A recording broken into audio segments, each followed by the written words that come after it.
बिस्मिल्लाहिर्रहमानिर्रहीम बिस्मिल्लाहि तवक्कलतु अलल्लाह ला हौला वला कुव्वता इल्ला बिल्लाहिल अलिय्यिल अज़ीम। डियर स्टूडेंट्स, 9th क्लास की मैथ चैप्टर 9 एक्सरसाइज 9.2। आज इसका लास्ट क्वेश्चन करेंगे, क्वेश्चन नंबर 10। बहुत इंपॉर्टेंट है, शॉर्ट क्वेश्चन है। इस चैप्टर में से शॉर्ट क्वेश्चन ही एग्जाम में आया करते हैं, तो आपने अच्छी तरह समझना है। कंसेप्चुअल है, इसमें चेंजिंग भी हो सकती है। हमें डेटा गिवन है, एक सेंटर दिया गया, किसी सर्कल का सेंटर है और एक पॉइंट भी दिया गया। वो सर्कल इस पॉइंट में से पास करता है। सेंटर के कोऑर्डिनेट्स हैं -3 और 6। मैंने यहाँ सर्कल स्केच कर लिया।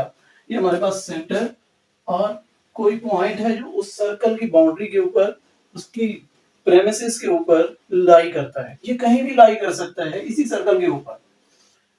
हमें फाइंड करना है इसका डायामीटर। तो डायामीटर का फार्मूला हमारे ध्यान में होना चाहिए कि व्हाट इज डायामीटर। डायामीटर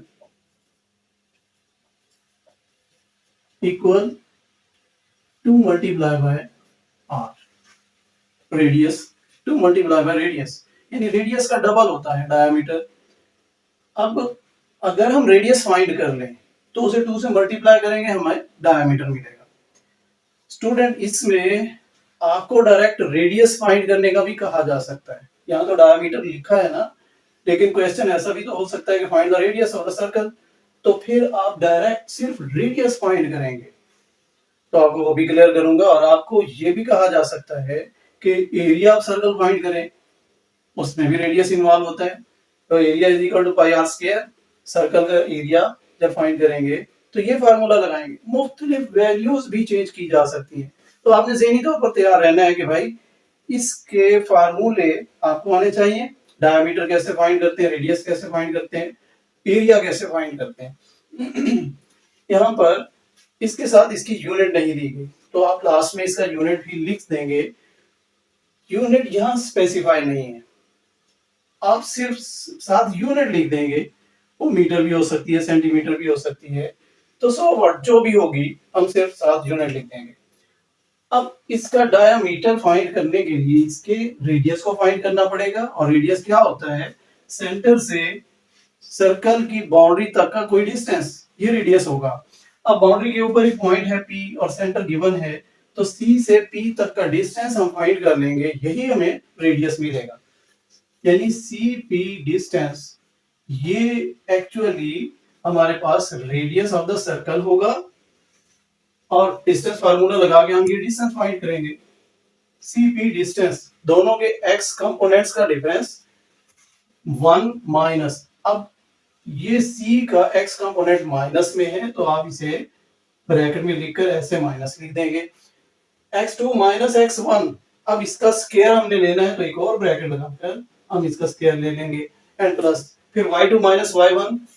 अब y2 आपके पास 3 और y1 6 है, 3 माइनस 6 का होल स्क्वायर।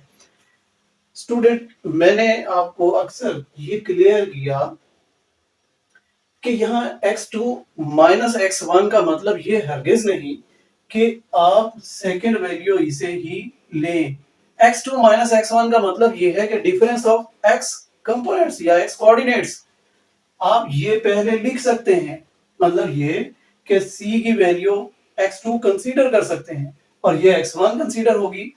लेकिन हम एक सीक्वेंस में चल रहे हैं और मैं इसके सेकंड वैल्यू को x2 कहा करता हूं। मतलब ये p के कोऑर्डिनेट हमें x2 और y2 की वैल्यूज देंगे।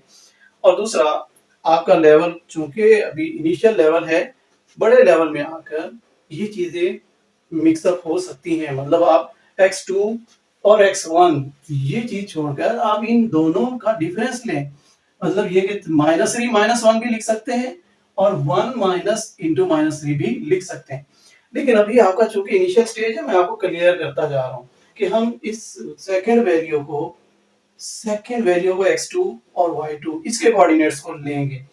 तो मैंने ऐसा ही किया। अब इसे सिंपलीफाई करें, 1 माइनस इंटू माइनस प्लस हो जाएगा, 1 प्लस 3 इस सारे का square, and plus 3 minus 6 minus 3 आएगा इसका स्क्वायर।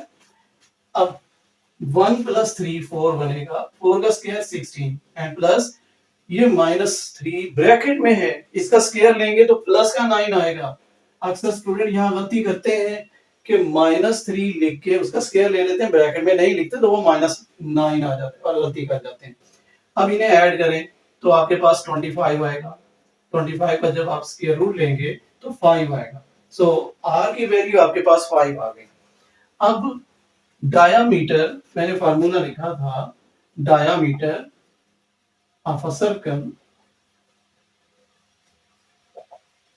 ये इक्वल होता है 2 मल्टीप्लाई बाय r। अब r की वैल्यू हमें 5 मिल गई तो आप 2 मल्टीप्लाई बाय 5 करें और इक्वल 10।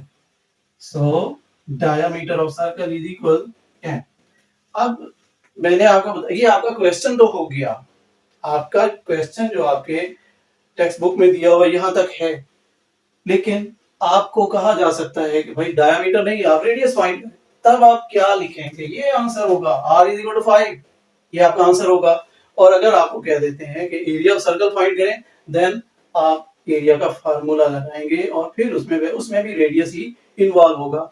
पाई की वैल्यू एक कांस्टेंट है, 2/7 या 3.14 और मल्टीप्लाई बाय दिस वैल्यू, ये सिंपलीफाई करके इसका आंसर लेंगे। तो ज़हनी तौर पर आप तैयार रहेंगे कि आपसे ये भी कहा जा सकता है कि रेडियस फाइंड करें, आपसे ये भी कहा जा सकता है कि एरिया ऑफ सर्कल फाइंड करें। ठीक है, हमें उसने चूंकि डायमीटर कहा था तो डायमीटर मैंने फाइंड कर दिया, diameter is equal to 10। Thank you.